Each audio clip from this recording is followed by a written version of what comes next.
The Mystery of Lost Time at Jerusalem's Islamic Museum recently showcased their famous watch collection, originally collected by Sir David Salomons in the early 20th century.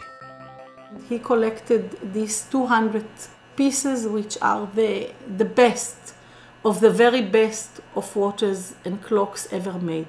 55 of the watches were made by master watchmaker Abraham-Louis Breguet, who lived and worked in the late 18th and early 19th centuries. The watches were starting to be like today's the iPhone or the iPad. All the aristocracy of Europe wished to have pieces like this.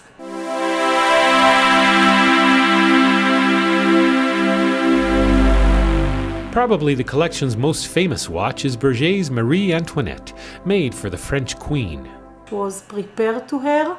She was, executed before she could enjoy it. The Marie Antoinette has 80 functions, including being self-winding.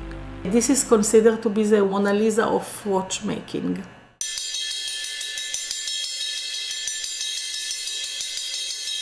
On the night of April 16, 1983, about half the museum's watch collection was stolen, including the Marie Antoinette, then valued at over $30 million.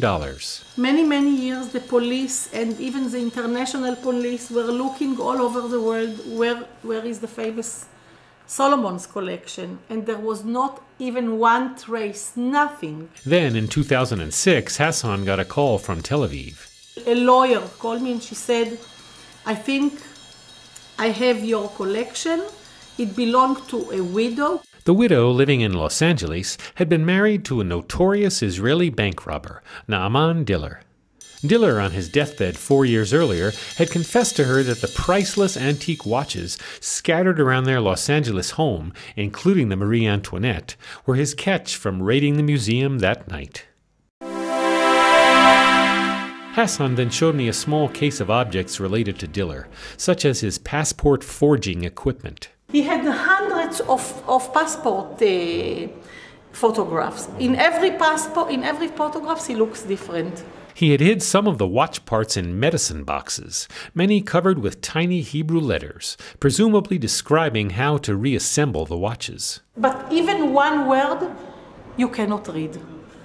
It was the handwriting of a crazy person. Still, anyone coming to the museum's exhibit is happy that Diller took such good care of his booty from that night in 1983.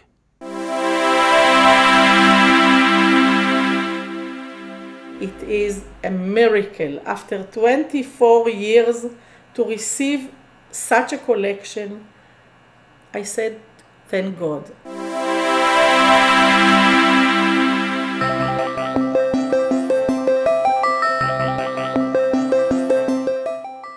Find out about other exciting stories at Israel21c.org.